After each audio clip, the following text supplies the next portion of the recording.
Have you ever wondered what the earliest Christians truly believed about the afterlife? What if I told you that there exists an ancient text, once considered sacred enough to nearly become part of your Bible, that contains the most vivid and terrifying descriptions of hell ever recorded alongside breathtaking visions of heavenly glory? A document so powerful, so shocking in its revelations about divine judgment, that early church authorities made a calculated decision to bury it forever. Tonight, we're diving deep into one of Christianity's most forbidden secrets, the Apocalypse of Peter. This isn't just another lost manuscript gathering dust in some monastery vault. This is a text that was so influential, so widely read and revered in the early Christian world that it almost made it into the New Testament itself. Almost. But something happened. Something that made the church hierarchy decide this knowledge was too dangerous for ordinary believers to possess. What you're about to discover will challenge everything you thought you knew about early Christian beliefs about heaven, hell, and divine judgment. We're talking about visions so graphic, so detailed in their descriptions of eternal punishment, that they make Dante's Inferno look like a children's bedtime story. And yet, balanced against these terrifying glimpses into damnation, are descriptions of heavenly bliss so beautiful, so radiant that they inspired centuries of Christian art and literature. But here's what makes this story truly extraordinary. This isn't some obscure heretical text written by fringe religious groups. The Apocalypse of Peter was written in the 1st or 2nd century, making it contemporary with the books that did make it into your Bible. It was quoted by church fathers, read in Sunday services, and considered authentic apostolic teaching by countless early Christians. Some communities valued it so highly they placed it alongside the Gospels themselves. So why was it suppressed? What did this ancient text reveal about the nature of divine justice that made church authorities so uncomfortable they felt compelled to remove it from circulation? The answers we uncover tonight will take us on a journey through hidden archives, suppressed manuscripts, and carefully guarded theological secrets that have been kept from public view for nearly 2 millennia. Comment 777 if you're ready to explore forbidden knowledge that was deemed too powerful for ordinary believers. And make sure you stay until the end, because what we discover about the Church's reasons for suppressing this text will shock you more than the visions themselves. Let's begin with a mystery that spans continents and centuries. Picture this. It's the winter of 1886, and French archaeologists are working in the ancient Christian cemetery of Akhmim in Upper Egypt. The desert sand has preserved countless secrets beneath its shifting dunes, but on this particular day, they're about to uncover something that will send shockwaves through the academic and religious world. Wrapped in linen and placed carefully in an ancient tomb, they discover a codex, a book containing several early Christian texts. Among these manuscripts is a fragmentary copy of something extraordinary, a text that begins with the words, "The Apocalypse of Peter." The archaeologists have no idea they've just unearthed one of early Christianity's most controversial and influential documents. But this discovery in Egypt was just the beginning. Decades later, in 1910, scholars working with Ethiopian manuscripts would uncover a more complete version of the same text, preserved in the ancient Ge'ez language. What they found would revolutionize our understanding of how early Christians conceived of the afterlife and divine judgment. The Apocalypse of Peter presents itself as a revelation given directly to the Apostle Peter by Jesus Christ himself. According to the text, this vision occurs on the Mount of Olives, the same location where Jesus delivered some of his most important teachings in the canonical Gospels. But unlike the gentle parables and moral instructions we find in Matthew, Mark, Luke, and John, this revelation pulls back the curtain on the cosmic drama of salvation and damnation with unflinching detail. What makes this text so remarkable is its historical context. When it was written, sometime between 100 and 160 AD, the concept of hell as we understand it today was still developing in Christian thought. The Hebrew Bible speaks of Sheol, a shadowy underworld where the dead exist in a kind of twilight existence. Early Christian writings mention Gehenna, named after a garbage dump outside Jerusalem where refuse was burned.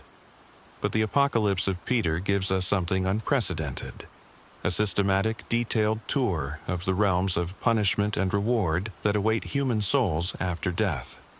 And this wasn't just theological speculation. The early church took this text seriously. Church Father Clement of Alexandria, writing around 200 AD, quoted from it as authentic apostolic teaching. The Muratorian fragment, an early list of canonical books, acknowledges the Apocalypse of Peter's authority, while noting that some Christians preferred not to have it read in church services. This suggests the text was already controversial, already pushing boundaries that made some believers uncomfortable. By the 4th century, when church councils were making final decisions about which books would be included in the official biblical canon, the Apocalypse of Peter faced serious challenges. Despite its early acceptance and widespread circulation, church authorities ultimately decided it was too problematic to include alongside the Gospels and epistles. The reasons for this rejection tell us as much about early church politics as they do about the text itself. But before we explore why this powerful document was suppressed, we need to understand what it actually contains. And I warn you, what you're about to hear will disturb you. The visions recorded in the Apocalypse of Peter don't just describe punishment in abstract terms. They provide graphic, detailed accounts of specific torments designed for specific sins. This isn't the sanitized version of divine justice you'll find in most church teachings. This is raw, unfiltered revelation about the consequences of human choices. According to Peter's vision, hell is not simply a place of fire and brimstone. It's a carefully organized realm where divine justice manifests in punishments that mirror the crimes committed on earth. The principle is clear. Those who caused suffering in life will experience proportional suffering in death. But the descriptions go far beyond anything most modern Christians have ever encountered in their religious education. Take, for instance, the fate of those who committed adultery. The text describes them hanging by their hair over a pit of boiling excrement, their bodies consumed by worms that never die. Women who adorned themselves to entice men into sin are suspended by their hair and breasts over the same putrid lake. The imagery is visceral, designed to shock readers into understanding the serious consequences of sexual immorality. But the punishments don't stop with sexual sins. Those who lent money at interest, a practice condemned in early Christian teaching, are forced to stand in a lake of boiling blood and pus up to their knees. Murderers are tormented by the very victims they killed, who have been transformed into avenging angels. The text spares no detail in describing how divine justice manifests in the afterlife. What's particularly striking about these descriptions is their specificity. This isn't vague theological language about separation from God or spiritual darkness. These are concrete, physical punishments that early Christians were meant to visualize and fear. The message was clear.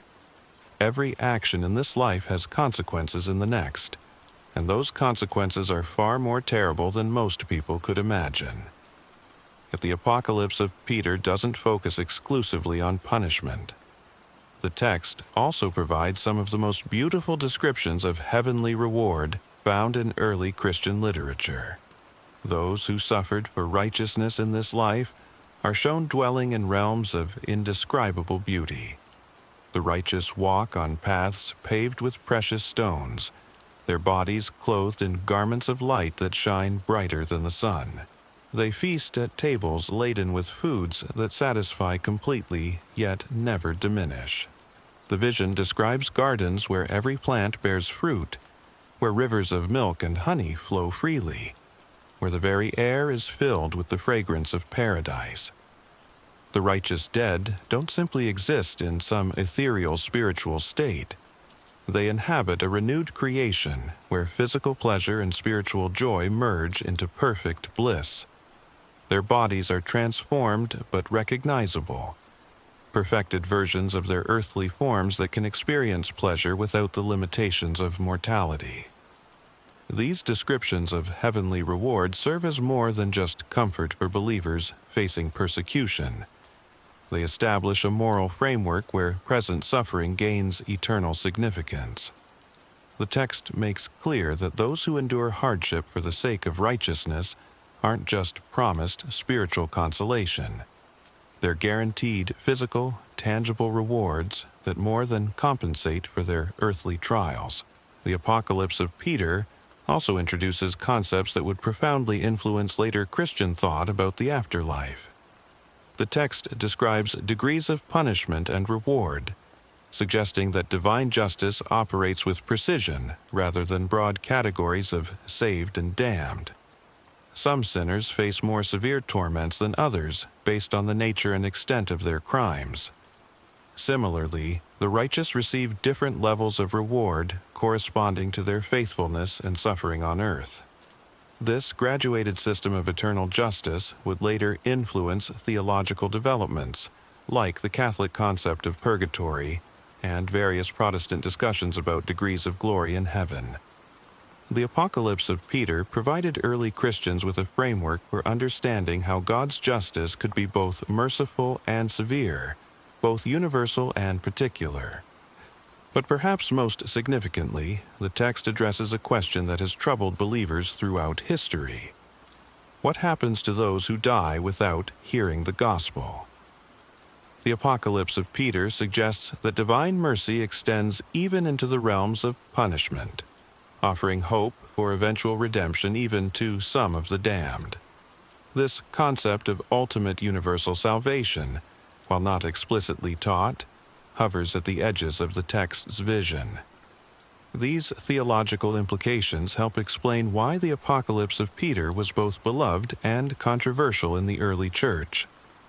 Its vivid descriptions of punishment served the pastoral purpose of encouraging moral behavior and discouraging sin.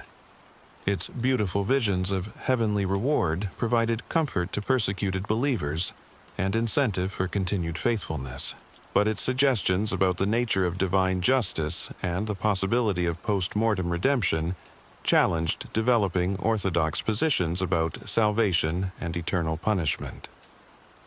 As we continue our exploration of this forbidden text, we'll discover how its influence shaped not just early Christian beliefs about the afterlife, but entire artistic and literary traditions that continue to this day. The visions recorded in the Apocalypse of Peter didn't disappear when the text was removed from official circulation. They continued to circulate in popular Christian culture, influencing everything from medieval mystery plays to Renaissance art to modern concepts of heaven and hell. But first, we need to understand exactly why church authorities decided this powerful and influential text was too dangerous to remain in the biblical canon. The story of its suppression reveals as much about early church politics and theological development as the text itself reveals about early Christian beliefs about divine judgment. The deeper we dig into the suppression of the Apocalypse of Peter, the more we uncover a web of theological politics and doctrinal control that would shape Christianity for centuries to come. But to understand why this text became so threatening to church authorities, we need to examine the specific teachings that made them uncomfortable enough to bury it forever. Picture the early Christian church in the 2nd and 3rd centuries. This wasn't the unified, hierarchical institution we know today. It was a collection of diverse communities scattered across the Roman Empire, each with their own interpretations of Jesus' teachings, their own sacred texts, and their own understanding of Christian doctrine.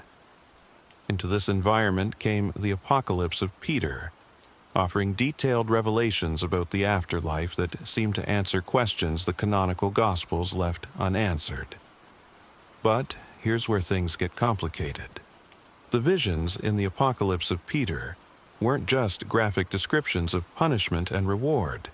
They contained theological implications that challenged some of the fundamental assumptions that church leaders were trying to establish as orthodox Christian doctrine.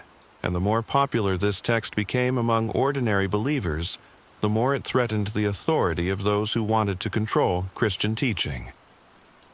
One of the most problematic aspects of the Apocalypse of Peter was its suggestion that divine mercy might extend beyond death itself. While the text certainly describes terrible punishments for sinners, it also hints at the possibility that even the damned might eventually experience redemption. This concept, known as apocatastasis, or universal restoration, would later be associated with theologians like Origen, who taught that God's love was so complete it would ultimately redeem every created being, including Satan himself. Now imagine you're a church bishop in the 3rd century, trying to establish clear boundaries between orthodox and heretical teaching. You're dealing with competing Christian groups, each claiming apostolic authority for their beliefs. You're facing persecution from Roman authorities who see Christianity as a dangerous, foreign superstition. The last thing you need is a widely circulated text that suggests God's judgment might not be as final as you've been teaching. The Apocalypse of Peter created what modern scholars call a pastoral problem. If believers thought there might be opportunities for redemption after death, would they take sin seriously in this life? If divine mercy extended even into hell itself, would Christians maintain the moral discipline necessary to build strong, unified communities? Church leaders worried that the text's subtle suggestions about post-mortem salvation could undermine the urgent call to repentance that drove Christian evangelism. But there was another issue that made the Apocalypse of Peter even more troubling to developing church hierarchy. The text claimed direct apostolic authority. It wasn't presented as a theological treatise or a spiritual meditation. It claimed to be an actual revelation given by Jesus Christ to Peter, one of the most important apostles. This meant that rejecting the text wasn't just a matter of theological preference. It was a direct challenge to apostolic authority itself. Church fathers found themselves in an impossible position. They couldn't simply dismiss the Apocalypse of Peter as heretical nonsense, because too many respected Christian communities accepted it as authentic. Clement of Alexandria quoted it favorably. The Muratorian fragment acknowledged its apostolic claims while expressing reservations about its public reading. Even critics of the text had to engage with it seriously because of its widespread acceptance among believers. So, instead of outright condemnation, church authorities began a more subtle campaign of marginalization. They questioned the text's authorship, suggesting it might be pseudepigraphic rather than genuinely apostolic. They emphasized the concern some communities had about reading it in public worship. They gradually shifted attention toward other texts that better supported the theological positions they wanted to establish as orthodox. This process of marginalization reveals something crucial about how the biblical canon was actually formed.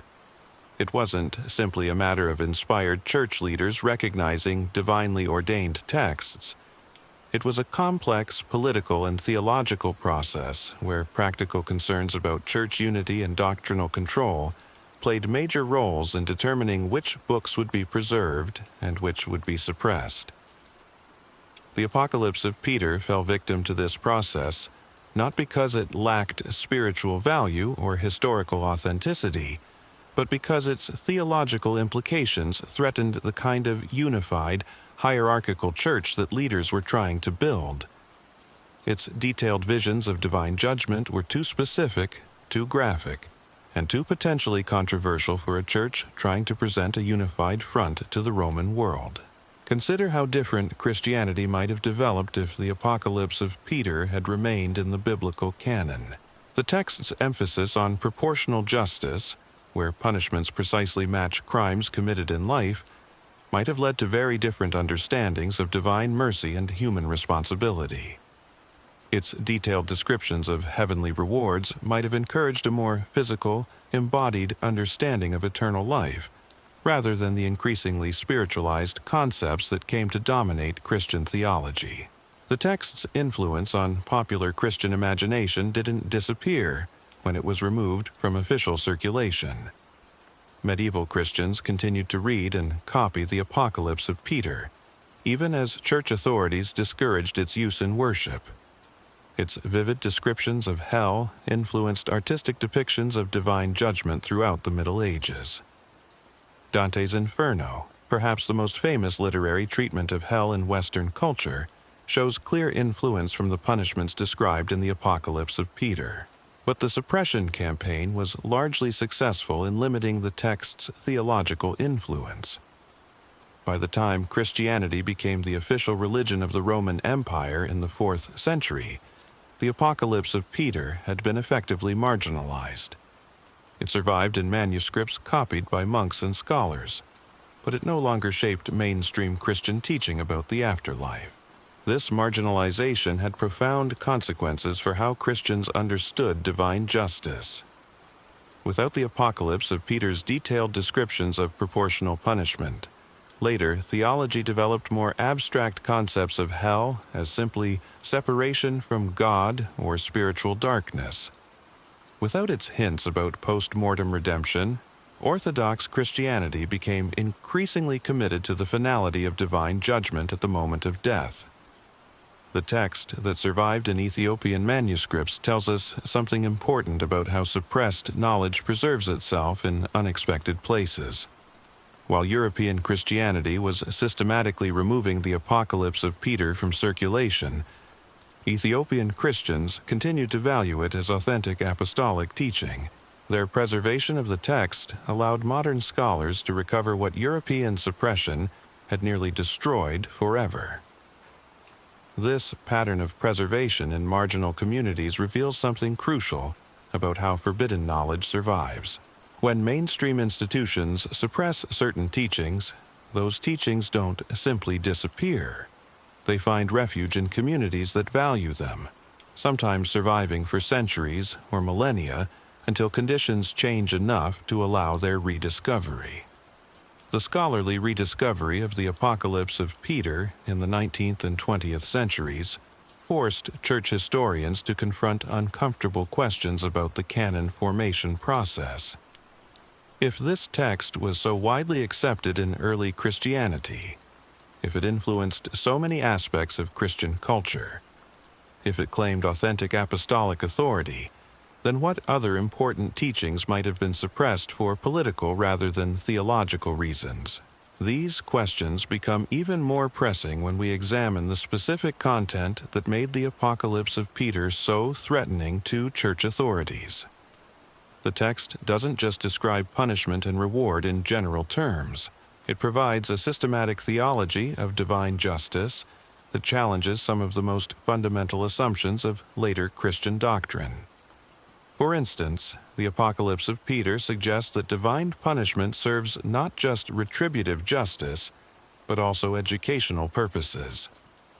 The torments described aren't simply revenge for earthly crimes. They're designed to teach sinners about the true nature of their actions and the harm they caused to others. This educational understanding of divine punishment opens possibilities for repentance and transformation that more retributive models of hell don't allow. The text also presents a vision of heaven that emphasizes physical, embodied existence rather than purely spiritual reward. The righteous don't become disembodied souls floating in ethereal bliss. They receive transformed but recognizable bodies that can experience physical pleasure, perfected beyond earthly limitations. This embodied vision of eternal life suggests a continuity between earthly and heavenly existence that later Christianity would largely abandon in favor of more spiritualized concepts of salvation. Perhaps most significantly, the Apocalypse of Peter presents divine judgment as educational drama rather than final verdict. While the punishments are severe and the rewards are glorious, The overall tone suggests that God's ultimate purpose is restoration rather than condemnation. This restorative understanding of divine justice would have profound implications for how Christians understood evangelism, moral discipline, and their relationship with non-believers. These theological implications help explain why the Apocalypse of Peter became so controversial as Christianity developed more systematic doctrinal positions. A text that suggested education rather than retribution, embodied rather than spiritual salvation, and ultimate restoration rather than final condemnation, didn't fit well with the increasingly rigid theological categories that church authorities wanted to establish. But the suppression of the Apocalypse of Peter wasn't just about theological disagreement. It was about power, authority, and control over Christian teaching.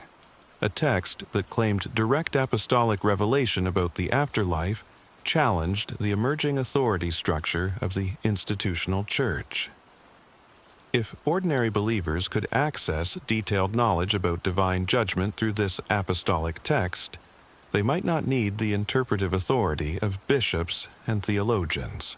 This tension between direct revelation and institutional authority would resurface throughout Christian history, from medieval mystical movements to Protestant reformers to modern Pentecostal and charismatic Christianity. The suppression of the Apocalypse of Peter represents an early example of institutional Christianity's ongoing struggle with claims to direct divine revelation that bypass established church hierarchy. As we prepare to examine the lasting influence this forbidden text had on Christian culture despite its official suppression, we need to understand that the story of the Apocalypse of Peter isn't just about one lost manuscript. It's about the fundamental tension between institutional control and spiritual revelation that has shaped Christianity from its earliest days to the present moment.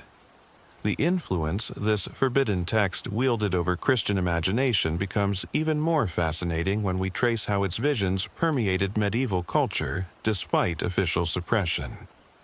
While church authorities had successfully removed the Apocalypse of Peter from biblical canon, they couldn't erase it from the collective Christian consciousness that had been shaped by centuries of exposure to its vivid imagery. Across medieval Europe, manuscript illuminators working in monastery scriptoriums found themselves unconsciously reproducing scenes that bore striking resemblances to Peter's apocalyptic visions. Gothic cathedral architects carved grotesque figures above church doorways that seemed to emerge directly from the text's descriptions of demonic tormentors. Stone masons crafted tympanum sculptures depicting the Last Judgment, with details that aligned more closely with the suppressed apocalypse than with canonical scripture. This underground influence reveals something profound about how suppressed knowledge operates in human culture. Ideas that authorities attempt to bury don't simply vanish. Instead, they go underground, flowing through informal channels, appearing in art, literature, and popular religion in ways that often escape official notice. The Apocalypse of Peter had become a kind of theological DNA that continued to replicate itself through European Christian culture long after its official death. Consider the development of medieval mystery plays, those dramatic presentations of biblical stories that became central to popular Christian education. While these performances officially drew their material from canonical scripture, scholars have identified numerous elements that can only be traced back to suppressed texts like the Apocalypse of Peter. The specific torments depicted for various categories of sinners, the elaborate hierarchies of heavenly reward, the dramatic encounters between the righteous and the damned all bear the unmistakable influence of Peter's visions. But perhaps nowhere was this influence more pronounced than in the artistic tradition of depicting the Last Judgment itself. Canonical scripture provides relatively sparse details about the final judgment of humanity. The Gospels speak of sheep and goats being separated, of wheat and chaff being divided, but they offer little in the way of specific visual imagery. The Apocalypse of Peter, by contrast, provided artists with a treasure trove of concrete, visualizable scenes. Medieval painters working on church frescoes found themselves drawing upon this suppressed source almost unconsciously. The way they depicted the torments of the damned, with punishment specifically tailored to individual sins, reflected the apocalypse of Peter's principle of proportional justice. The radiant beauty they gave to the blessed, with their transformed bodies clothed in light, echoed the text's emphasis on physical resurrection and embodied reward. This artistic transmission of suppressed theological content created a fascinating paradox. Church authorities who had worked to remove the apocalypse of Peter from official teaching found themselves surrounded by artistic depictions that perpetuated its core concepts. Every time medieval Christians entered their local church, they encountered visual theology that drew heavily from the very text their leaders had deemed too dangerous for public consumption. The irony becomes even more pronounced when we examine how these artistic depictions influenced popular Christian understanding of the afterlife. For most medieval believers who couldn't read Latin and had limited access to written scripture, church art served as their primary source of theological education. The frescoes on church walls, the sculptures above doorways, the illuminated manuscripts they glimpsed during liturgical celebrations, all shaped their understanding of divine judgment and eternal destiny. Through this visual medium, the suppressed theology of the apocalypse of Peter continued to educate Christian believers centuries after church authorities had removed it from official circulation. The text's emphasis on proportional justice, its detailed descriptions of graduated punishment and reward, its hints about the educational purpose of divine judgment, all continued to influence popular Christian thought through artistic representation. This underground influence becomes even more remarkable when we trace it forward into the Renaissance and beyond. Dante Alighieri's Divine Comedy, written in the early 14th century, shows unmistakable influence from the Apocalypse of Peter, despite the fact that the text was by then largely unknown to most Christian scholars. Dante's systematic organization of hell into distinct regions for different categories of sin, his principle that punishments should mirror crimes, his detailed descriptions of both infernal torment and celestial bliss, all echo themes first developed in Peter's suppressed apocalypse. But Dante wasn't simply copying from the Apocalypse of Peter. He was drawing upon a rich tradition of Christian imagination about the afterlife that had been shaped by the text's underground influence for over a millennium. The concepts first articulated in Peter's visions had become so deeply embedded in Christian culture that later writers could access them without necessarily knowing their original source. This process of cultural transmission reveals something crucial about how suppressed knowledge operates across generations. Ideas that authorities attempt to eliminate often survive by becoming part of the unconscious cultural heritage that shapes how people think about fundamental questions. The Apocalypse of Peter's influence on Christian concepts of divine justice didn't require conscious knowledge of the text itself. It had become part of the imaginative framework through which medieval and Renaissance Christians understood the nature of eternal reward and punishment.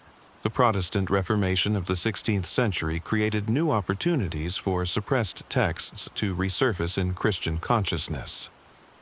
Reformers like Martin Luther, who challenged Catholic authority over biblical interpretation, naturally became interested in early Christian texts that had been excluded from the canon. While Luther himself didn't embrace the Apocalypse of Peter, the broader Protestant emphasis on returning to original Christian sources created scholarly interest in recovering suppressed early Christian literature. This Protestant recovery movement would eventually lead to the systematic study of apocryphal and pseudepigraphic texts that had been marginalized by centuries of Catholic suppression. Scholars began to recognize that understanding early Christianity required examining not just the texts that made it into the official canon, but also the rich literature that had been excluded. the Apocalypse of Peter gradually re-emerged as an object of serious scholarly attention rather than simply underground cultural influence. But even as scholars began to study the text academically, its theological implications remained as challenging as they had been for early church authorities. Protestant theologians who discovered the Apocalypse of Peter found themselves confronting the same questions about divine justice, eternal punishment, and post-mortem redemption that had troubled their ancient predecessors. The text's hints about universal restoration, its educational understanding of divine punishment, its embodied vision of eternal life all challenged Protestant orthodoxy in ways that made scholars uncomfortable. This discomfort reveals something important about the persistence of theological controversy across centuries. The issues that made the Apocalypse of Peter problematic for 3rd century church authorities continued to make it problematic for 16th century Protestant scholars and continue to make it challenging for contemporary Christian theologians. Certain fundamental questions about the nature of divine justice and the purpose of eternal punishment seem to resurface across different eras of Christian history. Modern biblical scholarship has approached the Apocalypse of Peter with tools and perspectives that weren't available to earlier generations of Christian thinkers. Contemporary scholars can study the text within its historical context, analyzing how its concepts developed within early Christian communities and how they related to broader cultural influences from the Hellenistic and Roman worlds.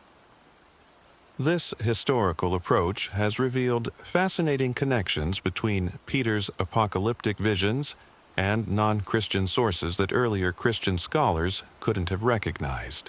For instance, the text's detailed geography of the afterlife shows clear influence from Greek and Roman literature about the underworld. Its principle of proportional justice reflects philosophical concepts that were current in the Hellenistic world during the period when the text was composed. Its emphasis on visual, embodied experience of eternal destiny draws upon popular religious movements that promised initiates direct access to divine secrets about life after death.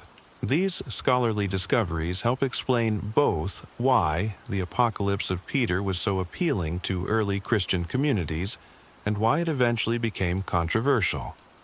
The text succeeded in translating abstract theological concepts about divine justice into concrete, visualizable terms that ordinary believers could understand and remember. But this very accessibility made it potentially dangerous to church authorities who wanted to maintain control over theological interpretation. The text's syncretistic elements, its borrowing from non-Christian sources, also made it vulnerable to criticism from church leaders who were increasingly concerned about maintaining clear boundaries between Christian and pagan thought. As Christianity developed more systematic theological positions and more rigid institutional structures, texts that showed obvious influence from non-Christian sources became increasingly problematic. Yet modern scholarship has also revealed something that earlier critics of the Apocalypse of Peter couldn't have known. The text's syncretistic elements don't necessarily indicate theological corruption or departure from authentic Christian teaching. Instead, they reflect the natural process by which early Christian communities translated their new religious insights into cultural forms that their contemporaries could understand and appreciate. This recognition has led some contemporary theologians to reconsider whether the suppression of the Apocalypse of Peter might have represented a loss rather than a necessary protection of orthodox teaching. The text's emphasis on divine justice as educational rather than merely retributive, its understanding of eternal punishment as potentially transformative rather than simply punitive, its vision of ultimate redemption that encompasses even the most hardened sinners, all offer theological perspectives that might enrich contemporary Christian thought about the afterlife. The question of whether the Apocalypse of Peter should have been included in the biblical canon obviously can't be answered definitively at this point in history. But the text's influence on Christian culture, its persistence in underground theological currents, and its continued ability to challenge and inspire contemporary readers all suggest that its suppression may have impoverished Christian understanding of divine justice and eternal destiny.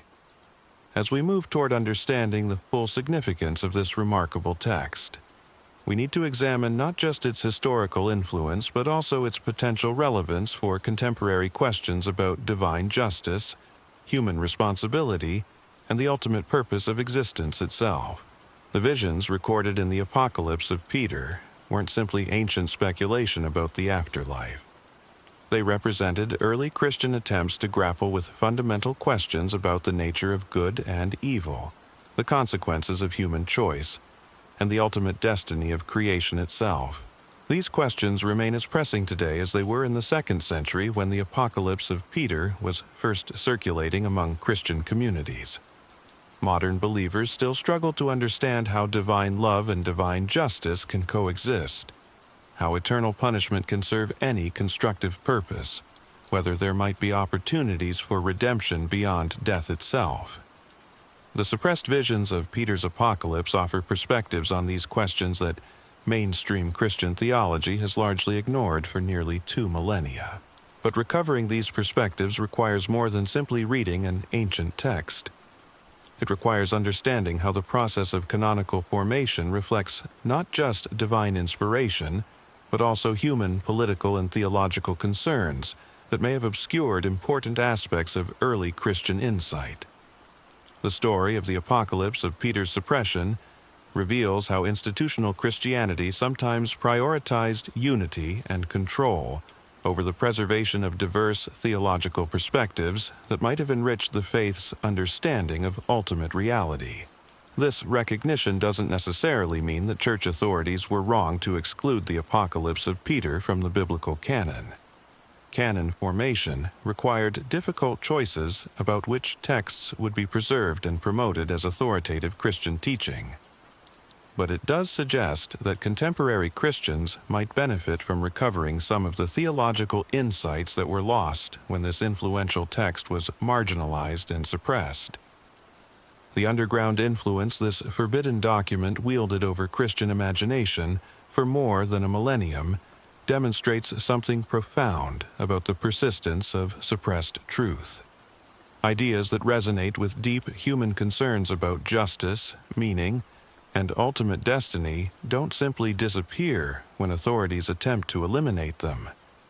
They find ways to survive and influence culture even when their original sources are forgotten or forbidden. As we delve deeper into the theological earthquake that the Apocalypse of Peter created in early Christianity, we begin to understand why this text became more than just another religious document. It became a battleground for competing visions of what Christianity should become. And the weapons in this battle weren't swords or spears, but words, ideas, and most powerfully, images that burned themselves into the human imagination with such intensity that they couldn't be erased even by centuries of official suppression. The manuscript evidence tells a story that church historians have been reluctant to acknowledge fully. When we examine the earliest Christian communities scattered across the Mediterranean world, we find that the Apocalypse of Peter wasn't some fringe document circulating among heretical groups.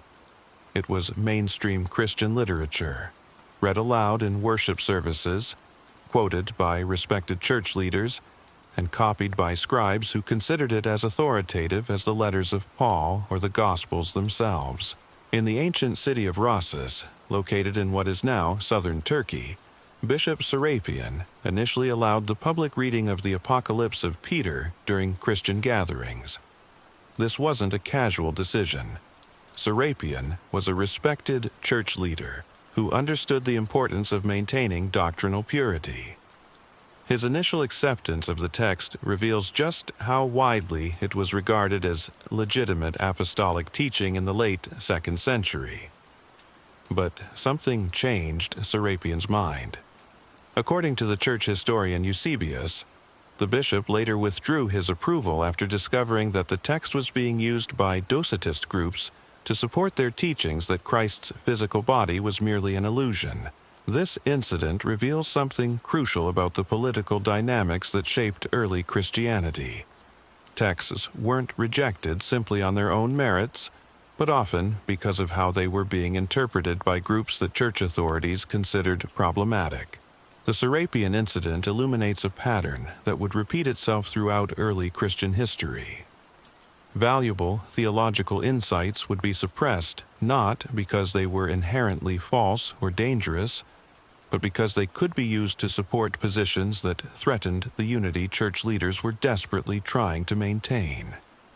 The Apocalypse of Peter became collateral damage in larger theological battles that had little to do with the text's actual content.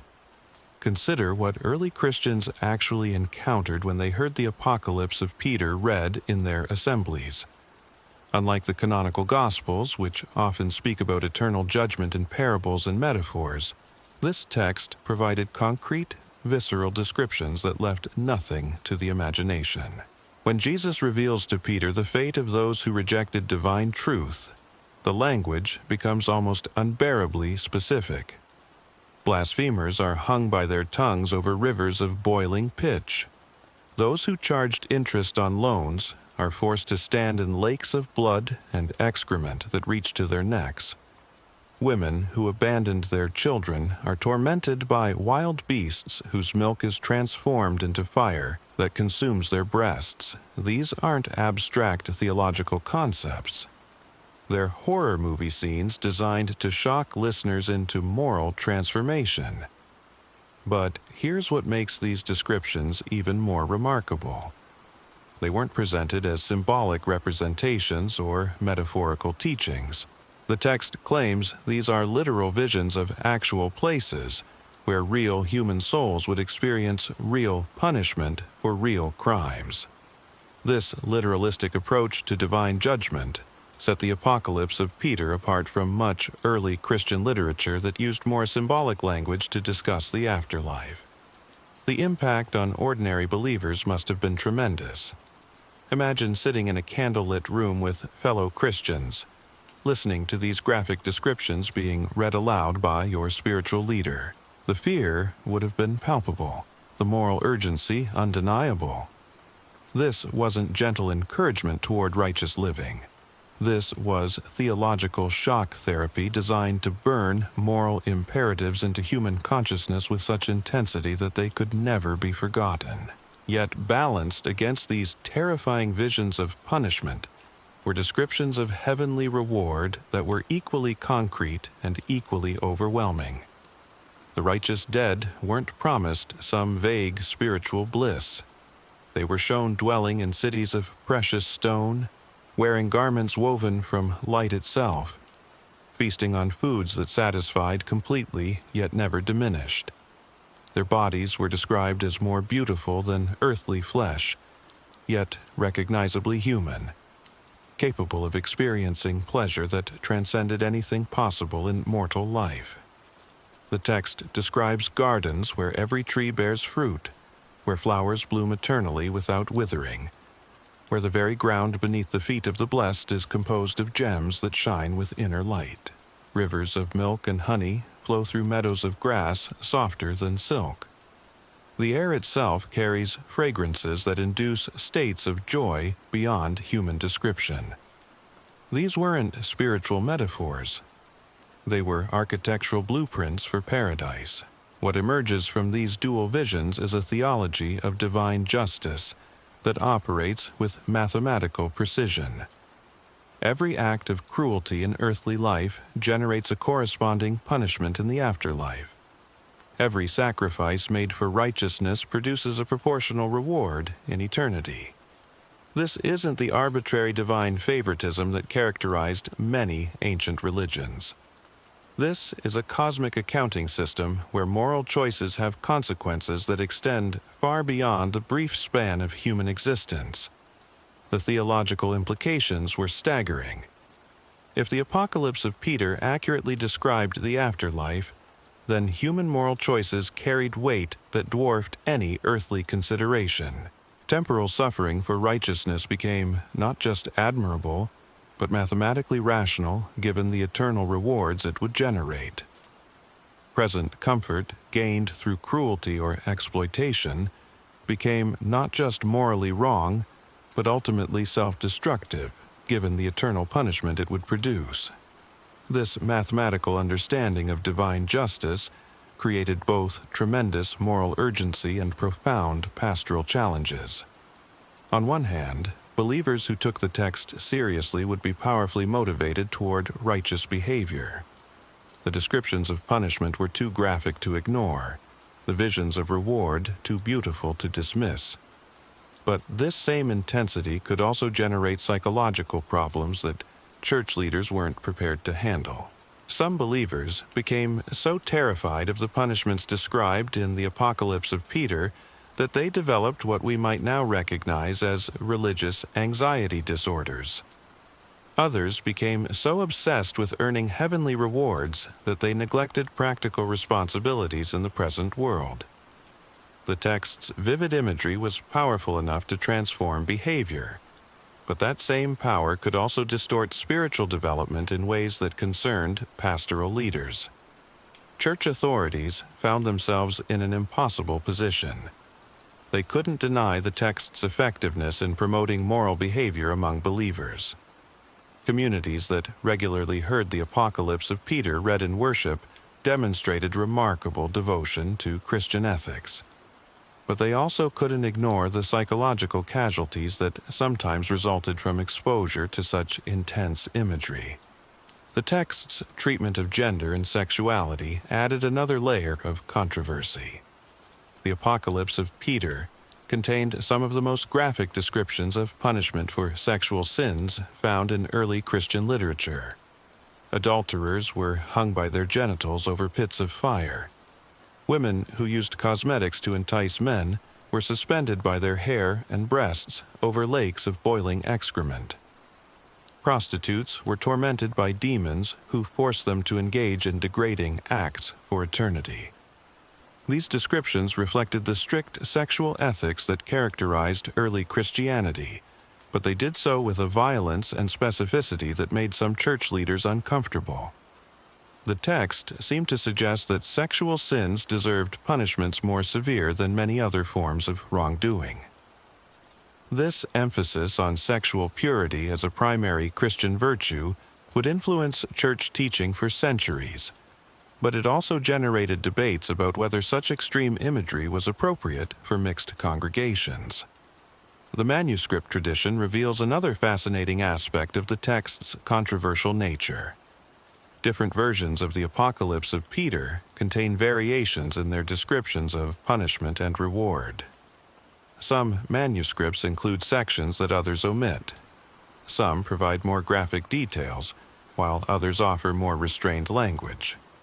This suggests that scribes and church leaders were actively editing the text as they copied it, attempting to preserve its moral impact while moderating its most extreme elements. These editorial interventions reveal the ongoing struggle between preserving the text's effectiveness and managing its potentially problematic implications. Church leaders wanted the moral transformation that the Apocalypse of Peter could produce, but they also wanted to maintain control over how that transformation occurred. The text's raw power made it valuable but also dangerous. The geographical distribution of manuscripts provides additional insight into the text's controversial reception. The Apocalypse of Peter circulated widely throughout the Eastern Mediterranean, but it appears to have been less popular in Western Christian communities. This distribution pattern suggests that cultural factors influenced how different Christian populations responded to the text's intense imagery. Eastern Christianity, with its roots in Jewish apocalyptic tradition and its exposure to diverse religious influences, seems to have been more receptive to the text's vivid descriptions of divine judgment. Western Christianity, developing within Roman cultural contexts that valued order and restraint, appears to have been more skeptical of such graphic theological content.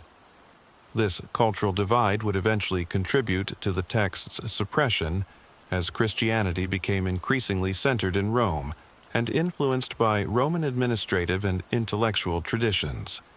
The emotional intensity and visual specificity that made the Apocalypse of Peter effective in Eastern Christian communities made it seem excessive and potentially destabilizing to Western church authorities. The text's influence on early Christian art provides another window into its controversial reception. While church authorities were debating whether the Apocalypse of Peter should be read in public worship, Christian artists were incorporating its imagery into frescoes, mosaics, and sculptural decorations throughout the Mediterranean world. These artistic representations often depicted the specific punishments described in the text with remarkable fidelity to its written descriptions. Archaeological evidence from early Christian sites reveals artistic programs that clearly drew upon the Apocalypse of Peter for their understanding of divine judgment. Catacombs in Rome contain frescoes showing sinners experiencing punishments that match the text's descriptions. Churches in Syria and Egypt display mosaics that depict the heavenly rewards promised to the righteous, using imagery that corresponds closely to Peter's visions. This artistic transmission of the text's content created a parallel channel of influence that operated independently of official church approval. Even as bishops debated whether the Apocalypse of Peter should be included in the biblical canon, Christian artists were ensuring that its core concepts would continue to shape popular understanding of the afterlife through visual representation. The tension between official theological caution and popular artistic enthusiasm reveals another dimension of the controversy surrounding the text. Church authorities might question its apostolic authenticity or worry about its pastoral implications, but ordinary Christians clearly found its imagery compelling and meaningful. The artistic evidence suggests that the text resonated with deep human needs for concrete, visualizable understanding of divine justice that abstract theological language couldn't satisfy. This popular appeal may have been precisely what made the Apocalypse of Peter so threatening to church authorities. A text that could capture popular imagination so powerfully represented a potential challenge to clerical authority over theological interpretation. If ordinary believers could access vivid, detailed knowledge about the afterlife through this apostolic revelation, they might not feel as dependent on priestly mediation for understanding divine truth. The power dynamics involved in suppressing the Apocalypse of Peter thus extended beyond simple theological disagreement into questions about religious authority and institutional control. The text's claim to direct apostolic revelation, combined with its popular appeal and its concrete specificity about divine judgment, created a perfect storm of challenges to emerging church hierarchy. As we examine the final phases of the suppression campaign against this remarkable text, we need to understand that what was at stake wasn't just one document among many competing for canonical status. The fate of the Apocalypse of Peter would help determine what kind of institution Christianity would become, how much diversity it would tolerate in theological expression, and whether direct claims to divine revelation could coexist with institutional authority structures. The story of this suppression reveals patterns that would repeat throughout Christian history whenever institutional authorities encountered religious expressions that threatened their control over doctrine and practice. Understanding how the Apocalypse of Peter was marginalized provides insight not just into early church politics, but into the ongoing tension between institutional religion and direct spiritual experience that continues to shape Christian communities today.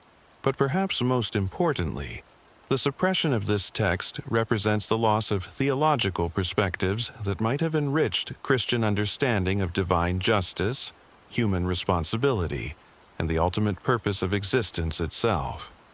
The visions recorded in the Apocalypse of Peter offered early Christians ways of thinking about punishment, reward, and redemption that mainstream theology would largely abandon in favor of more abstract and less challenging alternatives.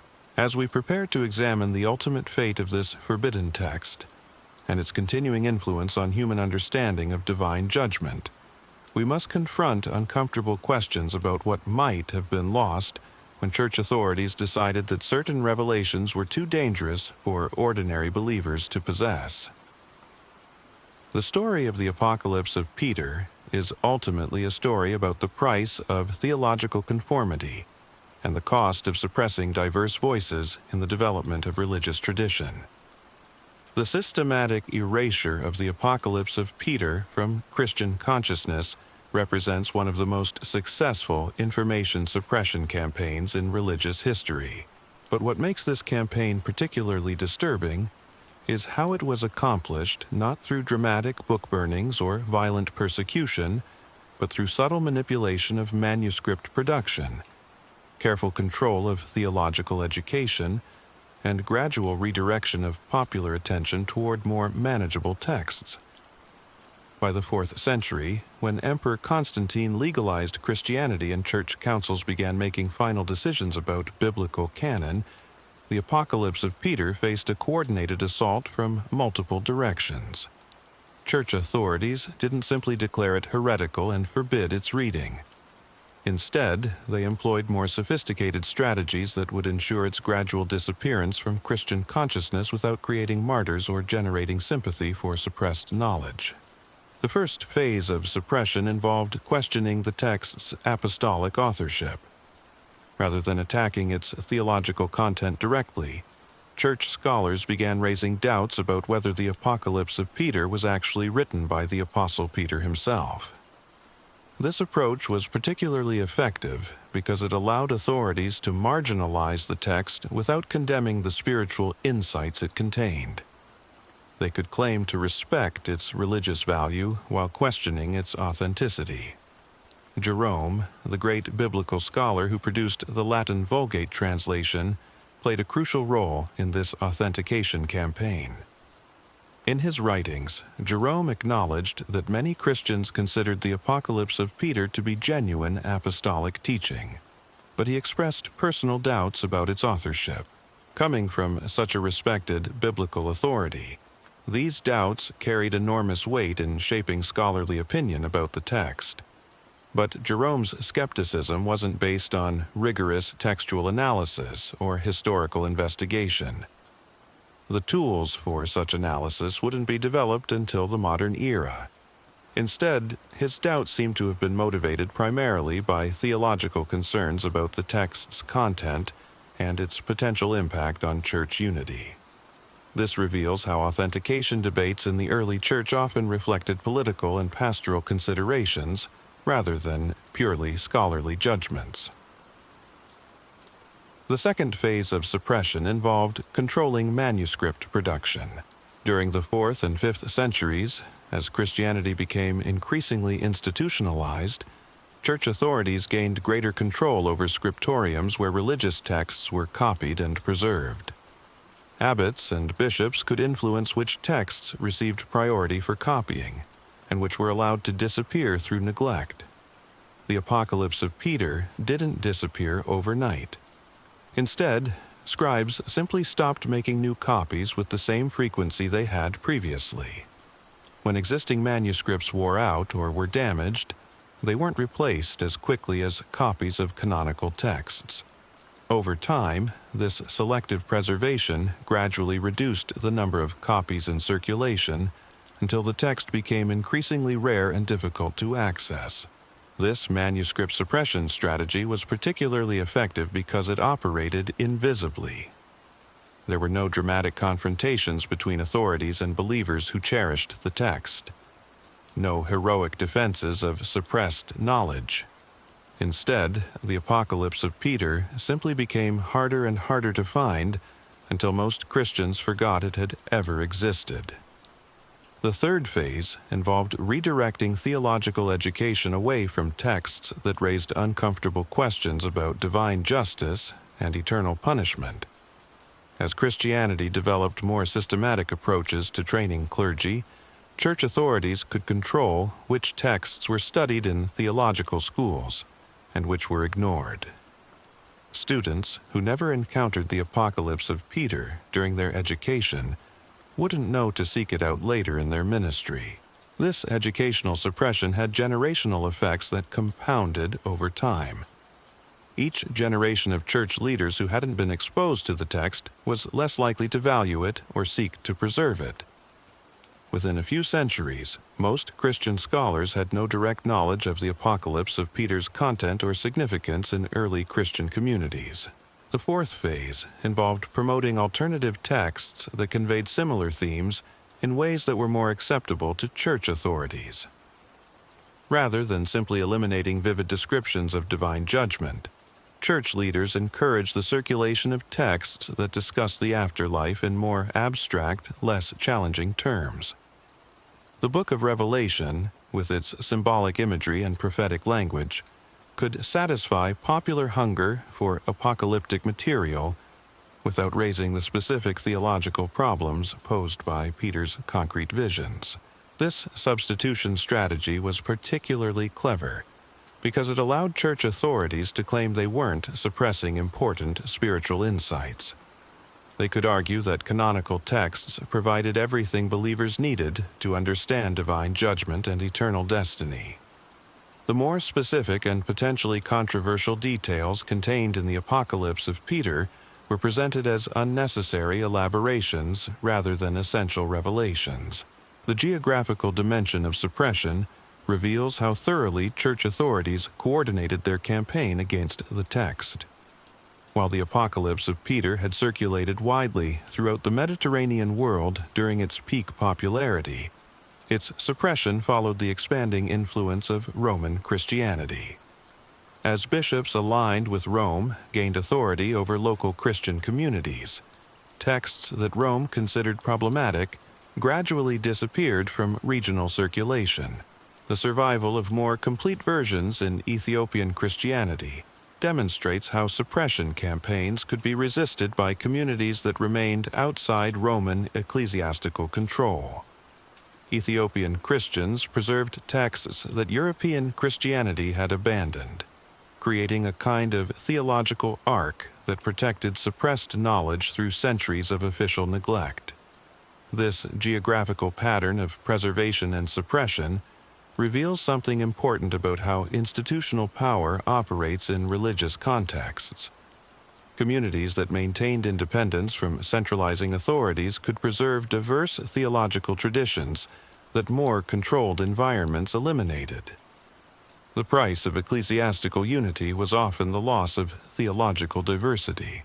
The psychological dimensions of suppression may have been the most effective aspect of the entire campaign. Rather than creating forbidden knowledge that might attract curious seekers, church authorities managed to make the Apocalypse of Peter simply forgettable. They didn't turn it into dangerous contraband that might generate underground interest. Instead, they made it irrelevant to mainstream Christian concerns. This psychological suppression worked by gradually shifting Christian attention toward different questions about the afterlife. Instead of focusing on the specific mechanics of divine judgment described in the Apocalypse of Peter, theological discussion moved toward more abstract concerns about salvation, grace, and spiritual transformation.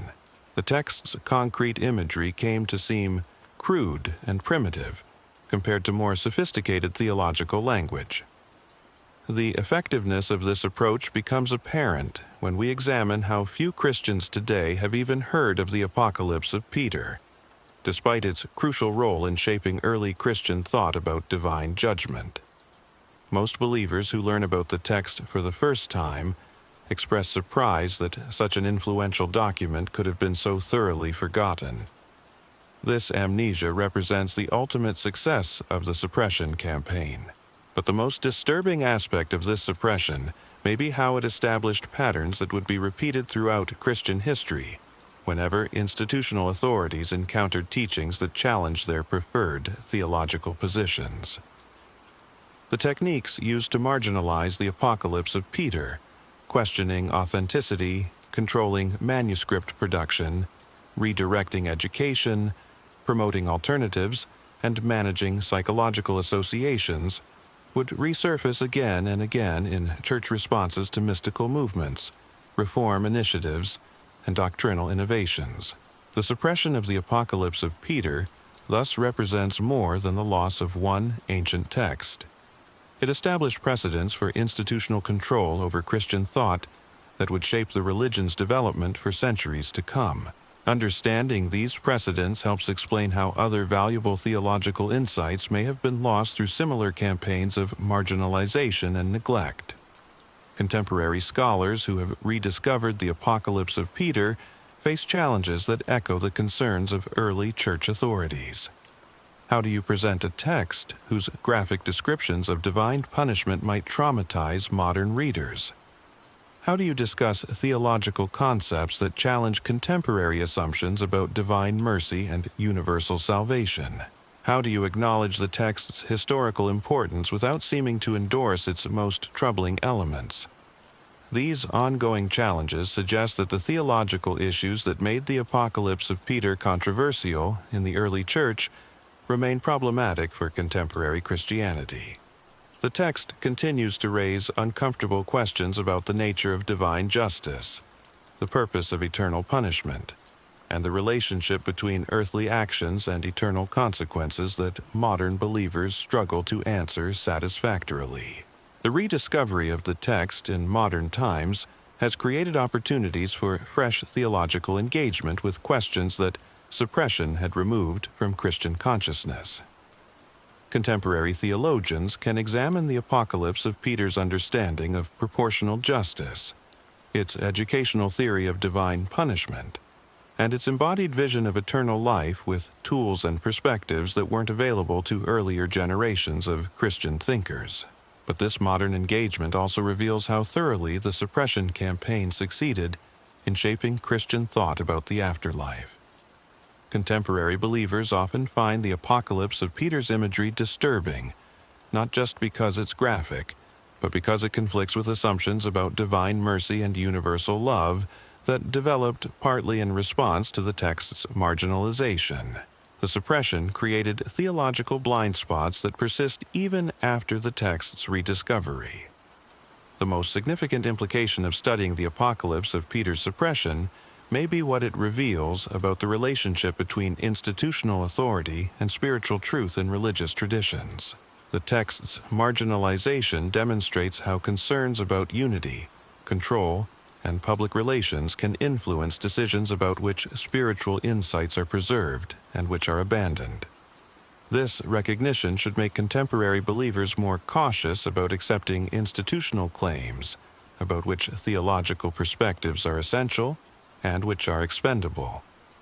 The underground influence the Apocalypse of Peter maintained despite official suppression also suggests that spiritual truths that resonate with deep human concerns about justice and meaning have remarkable persistence. Ideas that authorities attempt to eliminate often survive in unexpected forms, continuing to shape religious culture even when their original sources are forgotten or forbidden. This persistence of suppressed spiritual insight offers hope that other valuable theological perspectives that have been marginalized by institutional Christianity might also be recoverable through careful historical investigation and open-minded theological engagement. The rediscovery of the Apocalypse of Peter demonstrates that suppression campaigns, however successful they may appear, rarely achieve complete elimination of the knowledge they target.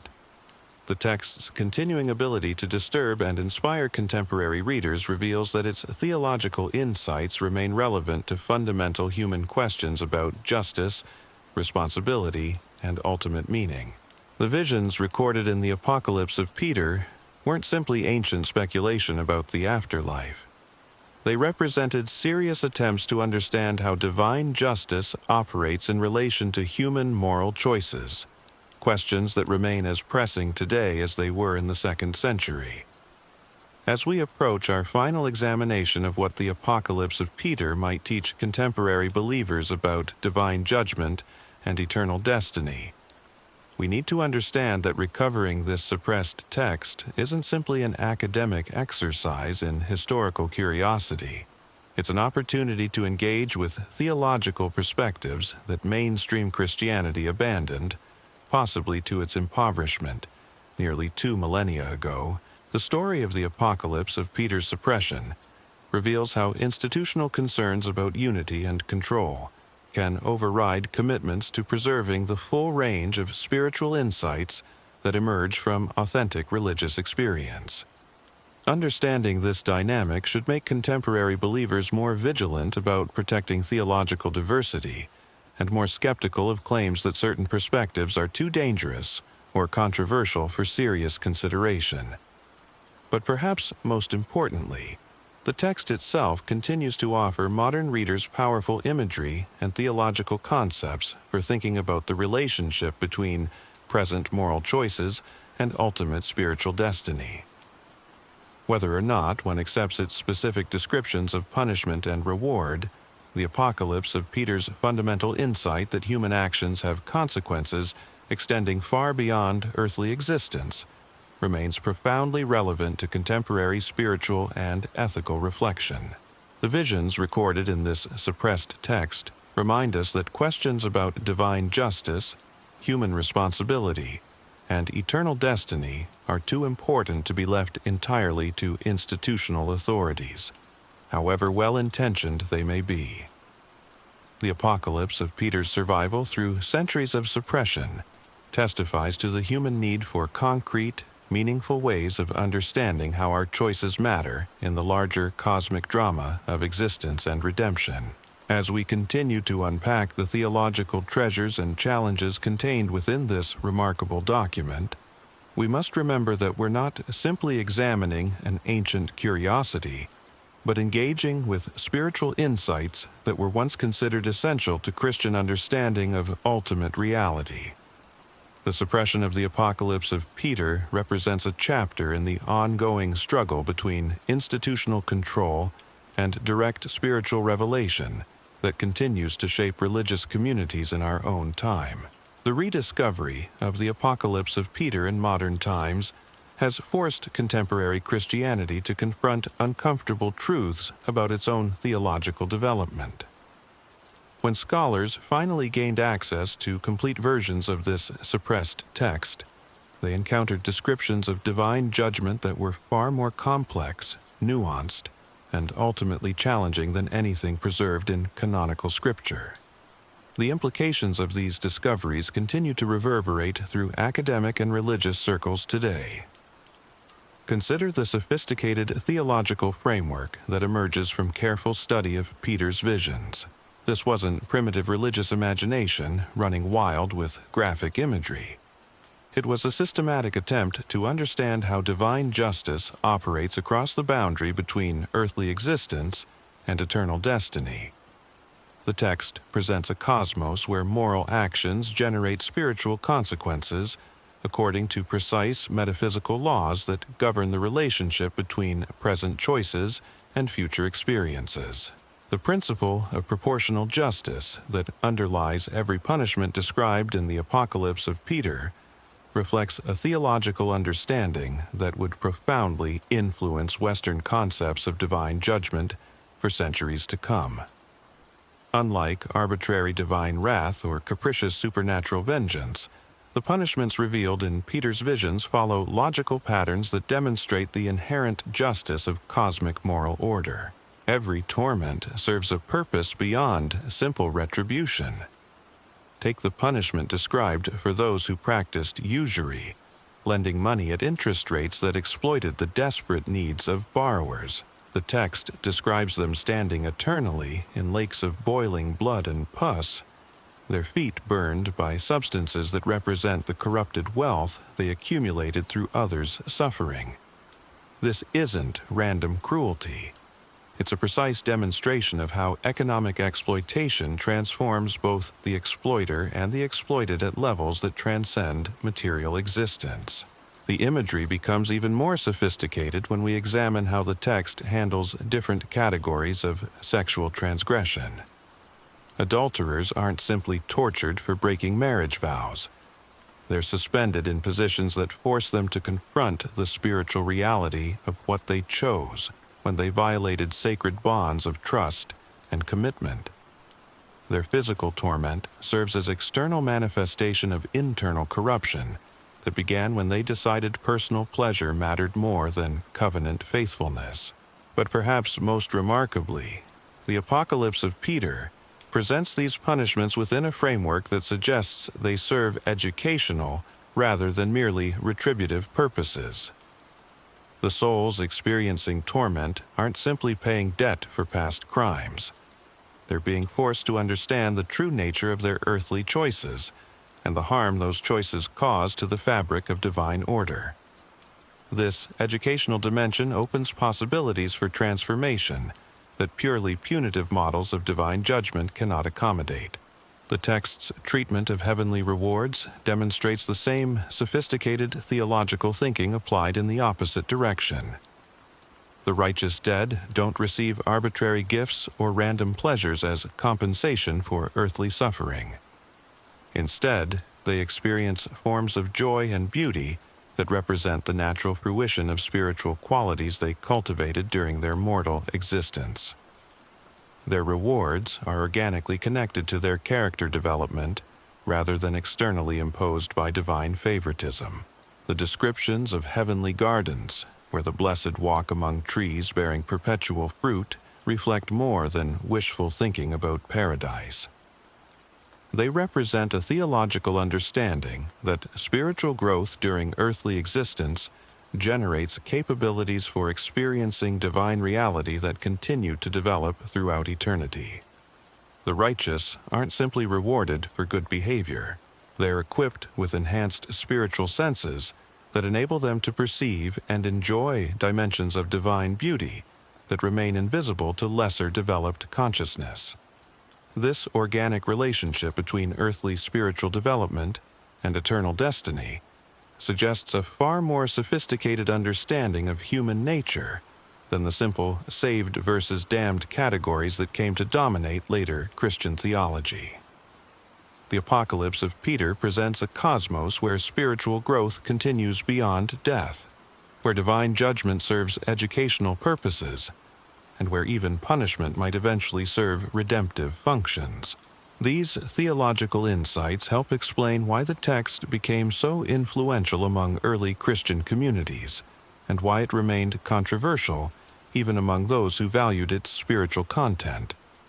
A document that suggested ongoing spiritual development beyond death, educational purposes for divine punishment, and possible eventual redemption for even the damned challenge the neat categorical distinctions that church authorities wanted to establish between orthodox and heretical teaching. The text's influence on medieval Christian art becomes even more remarkable when we understand the theological sophistication underlying its vivid imagery. Artists who incorporated elements from the Apocalypse of Peter into their depictions of divine judgment weren't simply adding dramatic visual effects to conventional religious themes. They were preserving complex theological concepts about the relationship between earthly choices and eternal consequences that official church teaching was gradually abandoning. Gothic cathedral sculptors who carved elaborate scenes of the Last Judgment above church doorways drew upon a rich tradition of imagery that traced back to Peter's suppressed visions. Their stone figures of the blessed and the damned reflected not just artistic imagination, but theological insights about proportional justice, educational punishment, and graduated rewards that had been systematically removed from official religious instruction. The persistence of these artistic traditions reveals something profound about how suppressed theological knowledge operates in religious culture. Ideas that authorities attempt to eliminate don't simply vanish. They transform themselves into visual symbols, architectural elements, and artistic motifs that continue to communicate spiritual truths even when their original textual sources are forgotten or forbidden. Medieval mystery plays provide another window into how the Apocalypse of Peter's theology continued to influence popular Christian understanding despite official suppression. Dramatic presentations of divine judgment scenes consistently included elements that can only be traced back to Peter's visions rather than canonical scripture. The specific torments enacted on stage, the elaborate hierarchies of heavenly reward, the detailed descriptions of how different categories of sinners would be punished all reflected the theological framework first articulated in the suppressed text. These dramatic performances served as powerful educational tools that shaped popular Christian imagination about the afterlife in ways that official sermons and theological treatises could not match. When medieval audiences watched actors portraying the eternal consequences of various sins, they were receiving theological instruction that drew heavily from sources their church leaders had supposedly rejected centuries earlier. The theological implications become even more intriguing when we examine how the apocalypse of Peter's understanding of divine justice influenced legal and social developments throughout medieval Europe. The principle of proportional punishment that underlies every torment described in Peter's visions provided a moral framework that supported emerging concepts of graduated legal penalties based on the severity and nature of crimes committed. Medieval legal codes that prescribed specific punishments for specific offenses often reflected the same principle of proportional justice that governed divine judgment in the Apocalypse of Peter. Earthly courts that attempted to mirror heavenly justice found in Peter's visions a model for how punishment could serve both retributive and educational purposes. The text's theological insights about the relationship between crime and consequence influenced secular as well as religious approaches to justice. But the most significant implication of recovering the Apocalypse of Peter may be what it reveals about the development of Christian doctrine itself. The text demonstrates that early Christian communities possessed theological resources for understanding divine judgment that were far more sophisticated and nuanced than the simplified categories that came to dominate later Orthodox teaching. The suppression of these resources may have impoverished Christian thought about fundamental questions of justice, mercy, and eternal destiny. Contemporary theologians who engage seriously with the Apocalypse of Peter find themselves confronting questions that mainstream Christianity has avoided for centuries. If divine punishment serves educational rather than merely retributive purposes, what does this mean for traditional concepts of eternal damnation? If heavenly rewards represent organic development of earthly spiritual growth rather than arbitrary divine gifts, how should this influence Christian understanding of salvation and sanctification? The text's sophisticated treatment of the relationship between present moral choices and eternal spiritual consequences offers resources for addressing contemporary questions about divine justice that simplified Orthodox formulations cannot adequately handle. In an era when many Christians struggle to reconcile belief in divine love with traditional teachings about eternal punishment, the Apocalypse of Peter's educational understanding of divine judgment provides theological alternatives that deserve serious consideration. The gradual rediscovery of this suppressed text through archaeological finds and manuscript studies represents more than academic curiosity about early Christian literature. It offers opportunities for theological renewal that could enrich contemporary Christian understanding of fundamental spiritual realities. The insights preserved in Peter's visions weren't simply products of their historical moment. They addressed enduring human questions about justice, meaning, and destiny that remain as relevant today as they were in the 2nd century. Modern readers who encounter the Apocalypse of Peter often report that its vivid descriptions of divine judgment, while disturbing, provide a sense of moral clarity and cosmic justice that they find lacking in contemporary religious discourse. The text's insistence that human choices have consequences extending far beyond earthly existence speaks to deep human needs for meaning and accountability that abstract theological language often fails to satisfy. The psychological impact of engaging with Peter's visions reveals something important about human spiritual needs that institutional Christianity may have underestimated in its eagerness to present more palatable versions of divine truth. The terror and awe that the Apocalypse of Peter inspires in readers aren't simply negative emotions to be avoided. They represent appropriate responses to the magnitude of spiritual realities that transcend ordinary human experience and understanding. This recognition challenges contemporary tendencies to sanitize religious teaching in ways that eliminate psychological discomfort or intellectual challenge. The Apocalypse of Peter suggests that authentic spiritual growth requires confronting difficult truths about human nature and divine justice that comfortable religious formulations often obscure or avoid entirely. The text's continuing ability to disturb and inspire modern readers demonstrates that its theological insights transcend the historical circumstances of its composition. The questions it raises about the relationship between earthly choices and eternal consequences, the purpose of divine punishment, and the nature of heavenly reward remain as pressing for contemporary believers as they were for early Christian communities that first encountered Peter's revelations. As scholarly interest in early Christian literature continues to expand, the Apocalypse of Peter increasingly appears not as an embarrassing relic of primitive religious imagination, but as a sophisticated theological document that preserved insights about divine justice and human destiny that mainstream Christianity may have abandoned prematurely. Its suppression represents not just the loss of one ancient text, but the elimination of theological perspectives that might have enriched Christian understanding of fundamental spiritual realities. The story of how this influential document was marginalized and forgotten serves as a case study in how institutional concerns about unity and control can override commitments to preserving the full range of spiritual insights that emerge from authentic religious experience.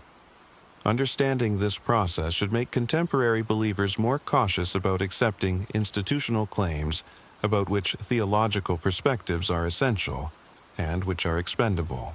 But perhaps most importantly, the Apocalypse of Peter's survival through centuries of suppression testifies to the persistence of spiritual truths that resonate with deep human concerns about justice, meaning, and ultimate destiny. The text's underground influence on Christian art, literature, and popular imagination demonstrates that ideas which authorities attempt to eliminate often find ways to survive and continue shaping religious culture even when their original sources are forgotten or forbidden. This persistence of suppressed spiritual knowledge offers hope that other valuable theological insights that have been marginalized by institutional Christianity might also be recoverable through careful historical investigation and open-minded theological engagement.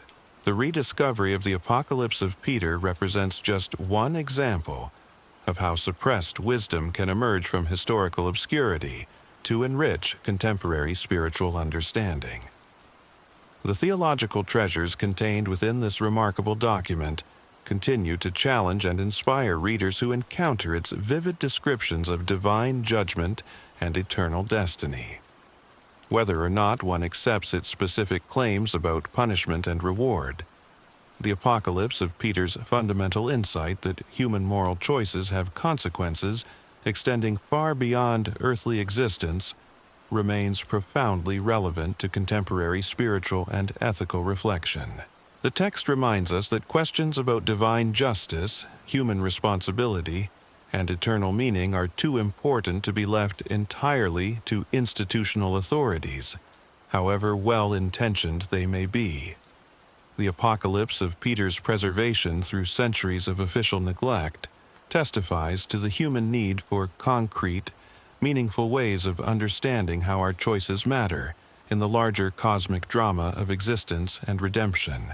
As we prepare to examine the ultimate implications of recovering this suppressed theological treasure, we must remember that we're not simply studying an ancient curiosity, but engaging with spiritual insights that were once considered essential to Christian understanding of ultimate reality.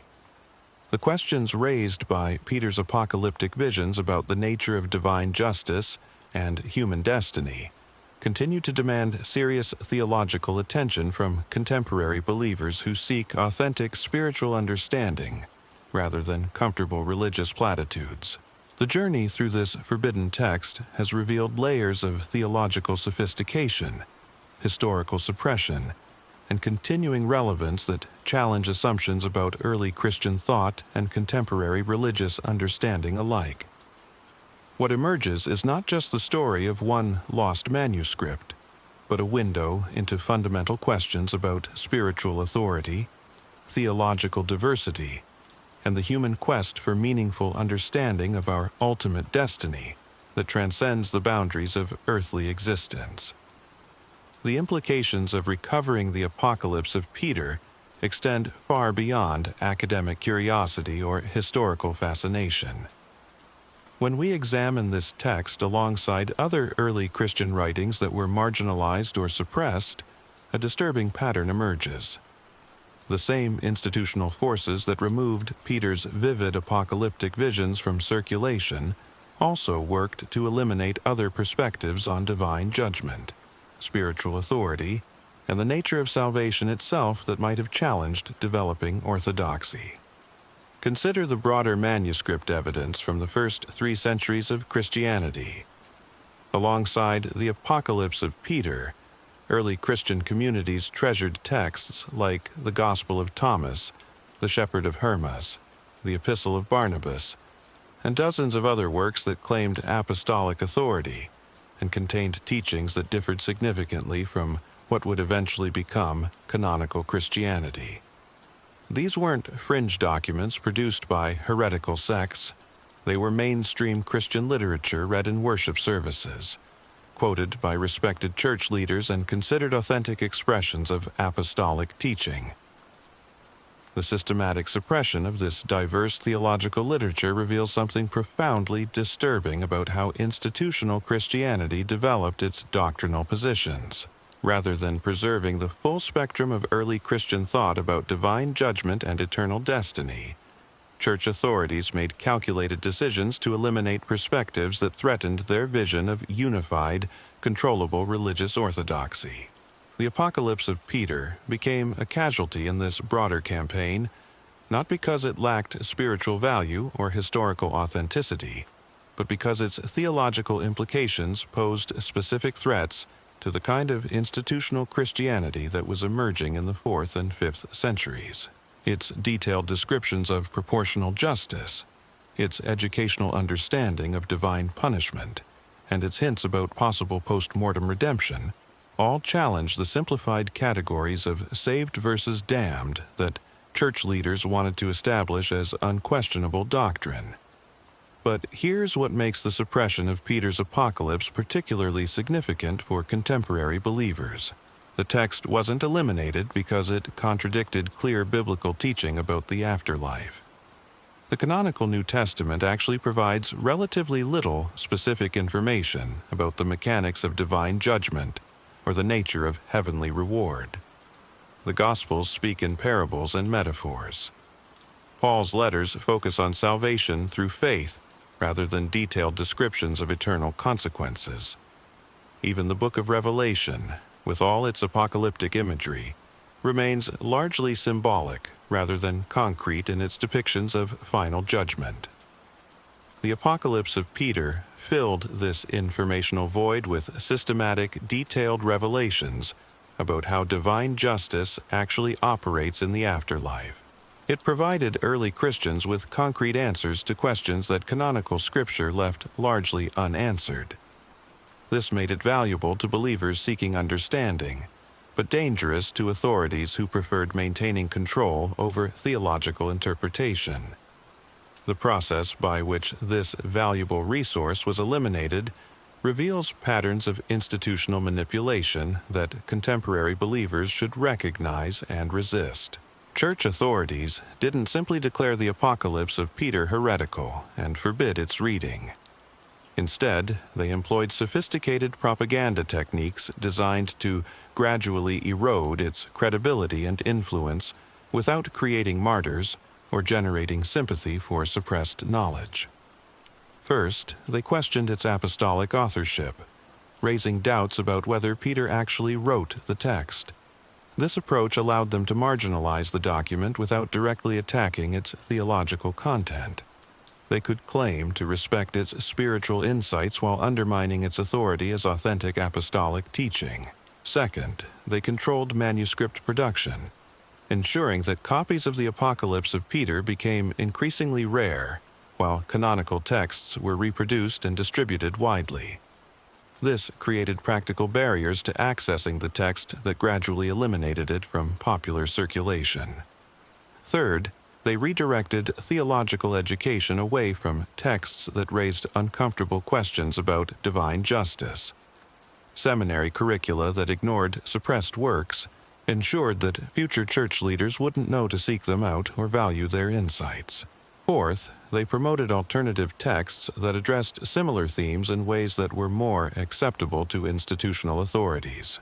The Book of Revelation could satisfy popular hunger for apocalyptic material without raising the specific theological problems posed by Peter's concrete visions. These manipulation techniques were remarkably effective in eliminating the Apocalypse of Peter from Christian consciousness while maintaining the appearance of legitimate theological development.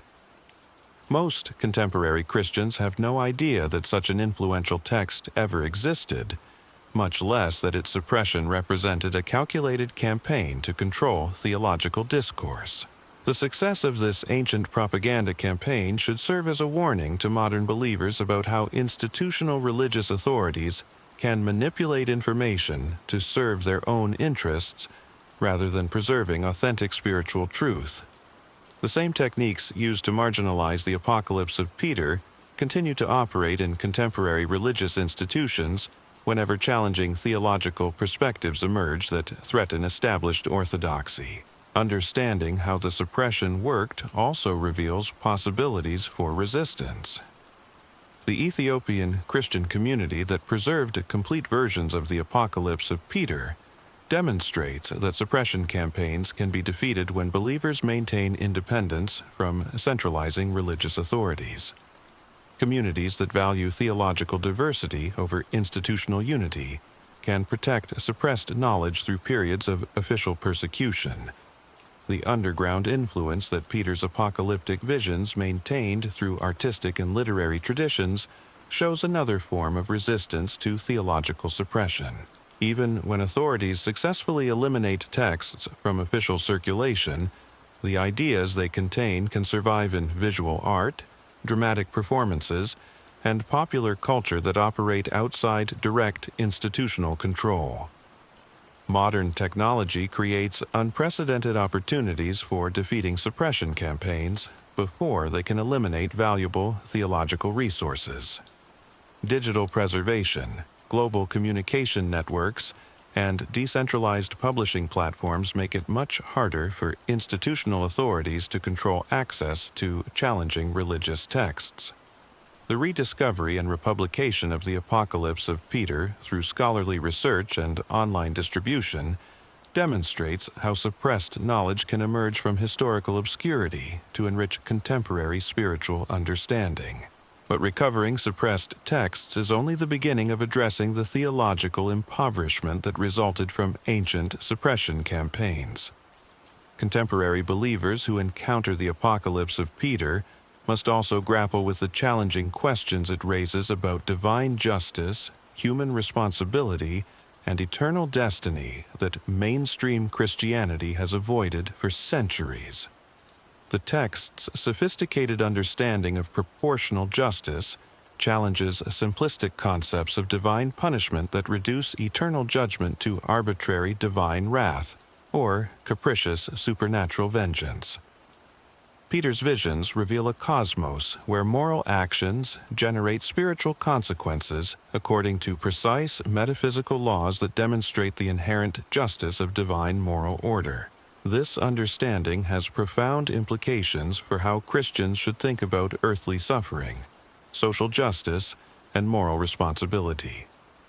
If divine judgment operates according to principles of proportional justice where every action generates appropriate consequences, then earthly injustices aren't simply unfortunate accidents, but violations of cosmic moral order that demand correction, both in this life and the next. The text's educational theory of divine punishment challenges traditional concepts of eternal damnation as simply retributive justice, designed to make sinners pay for their crimes. Peter's visions suggest that the torments experienced by the damned serve pedagogical purposes, forcing souls to understand the true nature of their earthly choices and the harm those choices caused to the fabric of divine reality. This educational understanding opens possibilities for transformation and redemption that purely punitive models of divine judgment cannot accommodate. If punishment serves to educate rather than simply to inflict suffering, then even the most severe divine judgments might eventually serve redemptive purposes that extend beyond mere retribution. The implications for contemporary Christian theology are staggering. Churches that have built their evangelistic appeals on fear of eternal damnation might need to reconsider whether their understanding of divine judgment adequately reflects the sophisticated theological insights preserved in suppressed early Christian literature. The text's organic understanding of heavenly rewards also challenges conventional Christian concepts of salvation as arbitrary divine favor bestowed on those who accept correct doctrinal formulations. Peter's visions suggest that eternal bliss represents the natural fruition of spiritual qualities cultivated during earthly existence rather than external rewards imposed by divine favoritism. This organic model implies that spiritual growth during mortal life generates capabilities for experiencing divine reality that continue to develop throughout eternity. Salvation becomes not just forgiveness for past sins, but transformation of human nature that enables participation in forms of consciousness and joy that transcend ordinary earthly experience. These theological insights, preserved in the Apocalypse of Peter, offer resources for addressing contemporary spiritual questions that simplified orthodox formulations cannot adequately handle. In an era when many Christians struggle to reconcile belief in divine love with traditional teachings about eternal punishment, Peter's educational understanding of divine judgment provides alternatives that deserve serious theological consideration. The text also offers profound insights into questions about social justice and moral responsibility that resonate powerfully with contemporary concerns about inequality, exploitation, and systemic oppression. Peter's visions of proportional punishment for those who accumulated wealth through exploiting others' desperation speak directly to modern debates about economic justice and corporate responsibility.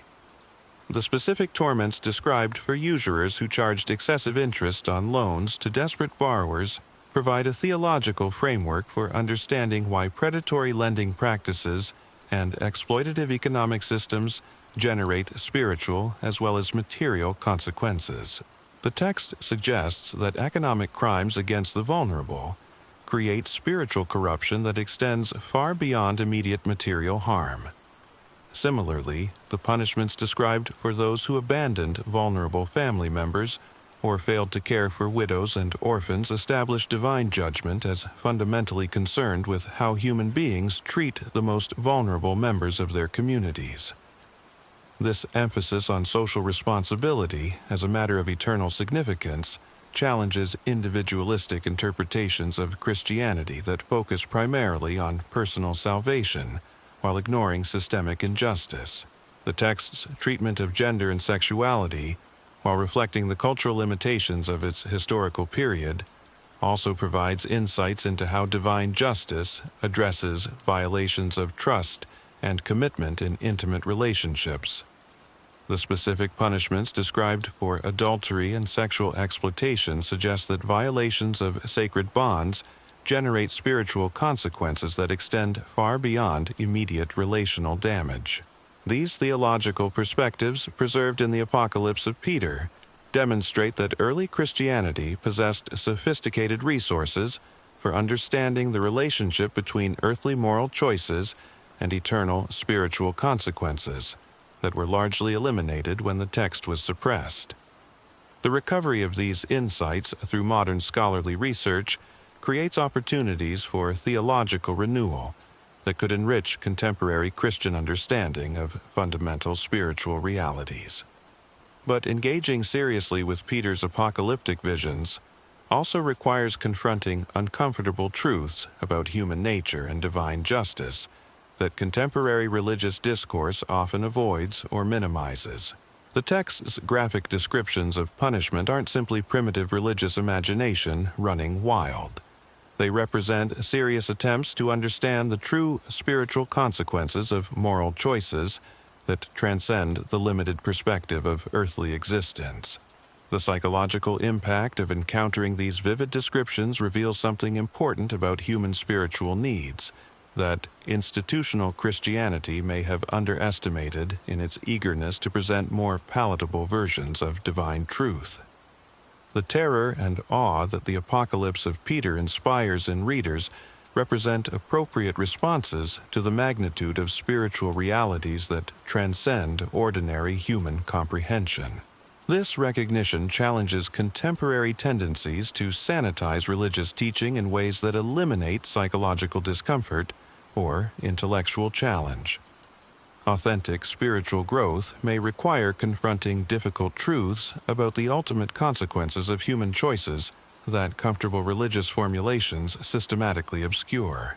The continuing relevance of questions raised by Peter's apocalyptic visions about divine justice, human responsibility, and eternal meaning suggests that the suppression of this text represented a genuine loss for Christian theological development.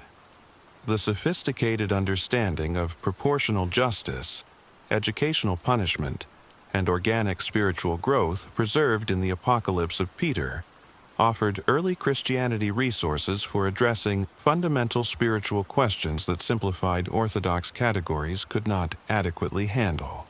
The rediscovery of this suppressed theological treasure in modern times creates unprecedented opportunities for recovering insights about divine judgment and human destiny that might enrich contemporary spiritual understanding. But realizing these possibilities requires more than simply acknowledging the text's historical importance. It demands serious theological engagement with the challenging questions it raises about the nature of ultimate reality and the consequences of human moral choices. The story of how the Apocalypse of Peter was systematically eliminated from Christian consciousness serves as both a warning about institutional manipulation of religious truth and a testament to the persistence of spiritual insights that resonate with deep human concerns about justice and meaning. Understanding this history should make contemporary believers more vigilant about protecting theological diversity and more skeptical of institutional claims that certain perspectives are too dangerous or controversial for serious consideration. Most importantly, the text itself continues to offer modern readers powerful resources for thinking about the relationship between present moral choices and ultimate spiritual destiny that transcend the simplified categories that often characterize contemporary religious discourse. The visions recorded in Peter's Apocalypse remind us that questions about divine justice, human responsibility, and eternal meaning deserve more sophisticated theological attention than institutional authorities have typically been willing to provide. The theological earthquake that the Apocalypse of Peter created in early Christianity continues to reverberate through contemporary discussions about the nature of divine judgment and human destiny. Its suppression may have temporarily removed challenging theological perspectives from mainstream Christian thought, but the fundamental questions it addressed about justice, mercy, and ultimate meaning remain as pressing today as they were when the text first circulated among early Christian communities, seeking to understand the full implications of their faith in divine transformation of human existence. The implications of recovering the Apocalypse of Peter force us to confront a disturbing reality about how religious truth has been manipulated throughout history. When we examine the full scope of what was lost through the suppression of this text, we're not just looking at one missing document. We're witnessing the systematic elimination of theological perspectives that might have fundamentally altered how Christianity understood its core mission and ultimate purpose. Think about what early Christian communities possessed when they gathered to hear the Apocalypse of Peter, read alongside the letters of Paul and the Gospel narratives. They had access to detailed, systematic revelations about how divine justice operates across the boundary between earthly existence and eternal destiny. They possessed concrete answers to questions about moral accountability that the canonical scriptures left largely unanswered. Most importantly, they held theological frameworks for understanding divine mercy and justice that were far more sophisticated than the simplified categories that would eventually replace them. The educational theory of divine punishment preserved in Peter's visions offered early Christians a way of understanding eternal judgment that maintained both divine justice and divine mercy without compromising either. Unlike later theological developments that would struggle to reconcile these apparently conflicting attributes of God, the Apocalypse of Peter presented a cosmos where even the most severe punishment served ultimately redemptive purposes. Consider how different Christian evangelism might have developed if this understanding had been preserved. Instead of threatening potential converts with arbitrary eternal damnation, Christian missionaries could have presented divine judgment as an educational process designed to help souls understand the true nature of their moral choices and their consequences. This approach might have attracted thoughtful inquirers who were repelled by cruder concepts of divine vengeance. The text's sophisticated understanding of proportional justice also offered resources for addressing social and economic injustices that later Christianity would often struggle to confront effectively. When Peter's visions describe specific punishments for those who exploited the economic desperation of others, they establish divine concern for social justice as fundamental to cosmic moral order rather than peripheral to spiritual salvation. This theological framework could have provided early Christians with powerful tools for critiquing exploitative economic systems and advocating for structural changes that reflected divine principles of justice. Instead of focusing primarily on individual spiritual transformation, while accepting systemic oppression as inevitable, Christian communities might have developed more comprehensive approaches to social reform based on clear divine mandates for economic justice. The organic understanding of heavenly rewards preserved in the Apocalypse of Peter might also have led to very different concepts of Christian discipleship and spiritual growth. Rather than viewing salvation as a one-time event that guarantees eternal security, regardless of subsequent moral development, early Christians could have understood spiritual transformation as an ongoing process that continues beyond death and generates increasing capacity for experiencing divine reality. This developmental understanding of salvation might have encouraged more serious commitment to spiritual discipline and moral growth among Christian believers.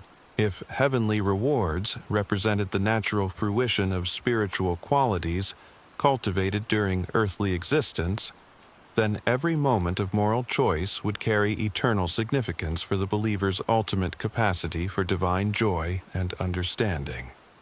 The suppression of these theological resources represents more than the loss of one ancient text. It represents the elimination of conceptual tools that might have enabled Christianity to address fundamental questions about justice, mercy, and human destiny with greater sophistication and practical effectiveness than the simplified orthodox formulations that replaced them. But perhaps the most significant loss resulting from the suppression of the Apocalypse of Peter was the elimination of theological precedents for questioning institutional religious authority based on claims to direct divine revelation. The text's presentation of detailed apocalyptic visions given directly to an apostle established the principle that divine truth could be accessed through supernatural channels that bypassed established religious hierarchies. This precedent posed a fundamental threat to the kind of institutional Christianity that was developing in the 4th and 5th centuries. Church authorities who wanted to establish clear boundaries between orthodox and heretical teaching needed to control access to divine revelation.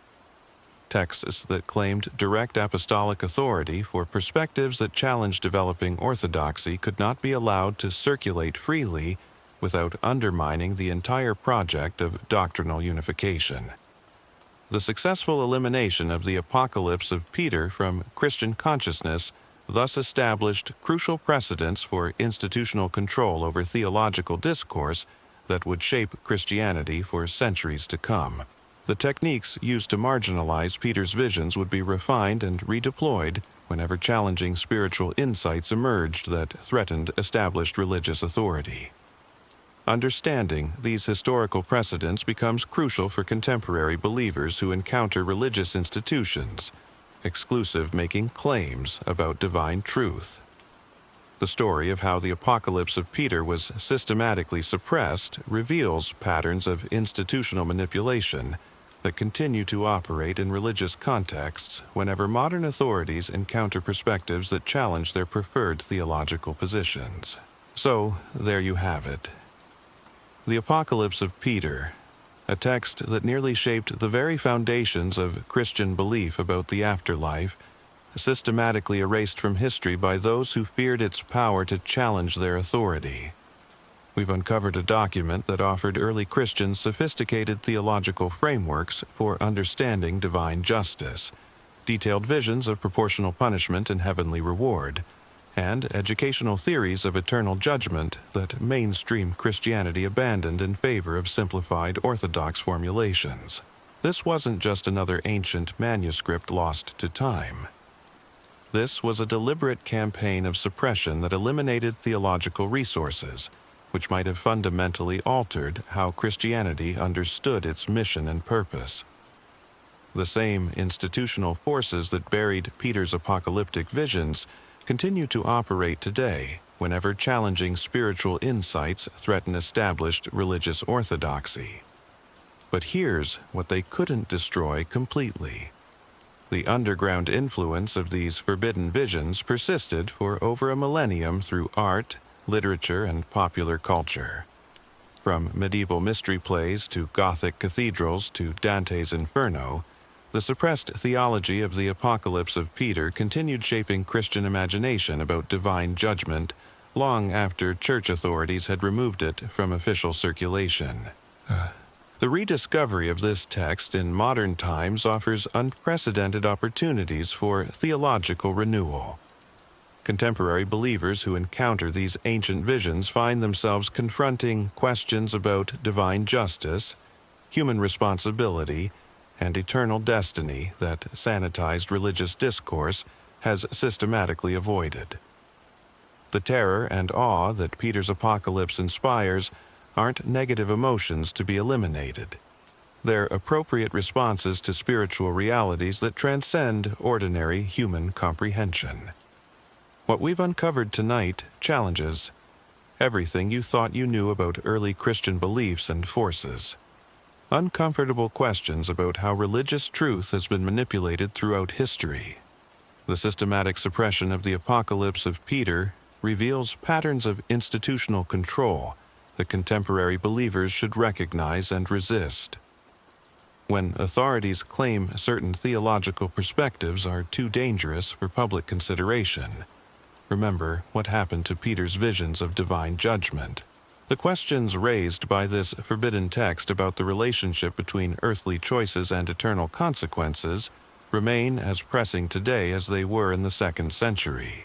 Whether you accept its specific descriptions of punishment and reward or not, the Apocalypse of Peter's fundamental insight that human actions have spiritual consequences extending far beyond earthly existence deserves serious consideration from anyone seeking authentic understanding of ultimate reality. Comment below if this revelation has changed how you view early Christianity and the formation of biblical canon. Share this video with others who need to know about the theological treasures that were stolen from Christian consciousness. And subscribe for more investigations into the forbidden knowledge that religious authorities tried desperately to bury forever. The suppression campaign succeeded in eliminating the Apocalypse of Peter from mainstream Christian thought, but it couldn't destroy the human need for concrete understanding of divine justice and eternal meaning. These ancient visions remind us that questions about ultimate destiny are too important to leave entirely to institutional authorities who prioritize control over truth. The story of Peter's Apocalypse isn't just about one lost manuscript. It's about the ongoing struggle between direct spiritual revelation and institutional religious authority that continues shaping faith communities today. Understanding this history should make us more vigilant about protecting theological diversity and more skeptical of claims that certain perspectives are too controversial for serious engagement. The forbidden visions we've explored tonight offer modern readers powerful resources for thinking about moral accountability and spiritual transformation that transcend the simplified categories characterizing much contemporary religious discourse. The Apocalypse of Peter survived centuries of official suppression because it addresses fundamental human concerns about justice and meaning that resonate across all generations. What began as an investigation into ancient suppressed knowledge has revealed ongoing patterns of institutional manipulation that affect how spiritual truth is preserved and transmitted in our own era. The techniques used to marginalize Peter's apocalyptic visions continue operating whenever challenging theological insights emerge that threaten established orthodoxy. But the persistence of suppressed spiritual knowledge offers hope. Ideas that authorities attempt to eliminate often survive in unexpected forms, waiting for conditions that allow their rediscovery and renewed influence. The Apocalypse of Peter's emergence from historical obscurity demonstrates that suppression campaigns, however successful they appear, rarely achieve complete elimination of the knowledge they target. Tonight, we've witnessed how forbidden texts can reshape our understanding of religious history and challenge assumptions about institutional authority over spiritual truth. The visions recorded in the Apocalypse of Peter weren't simply ancient speculation about the afterlife.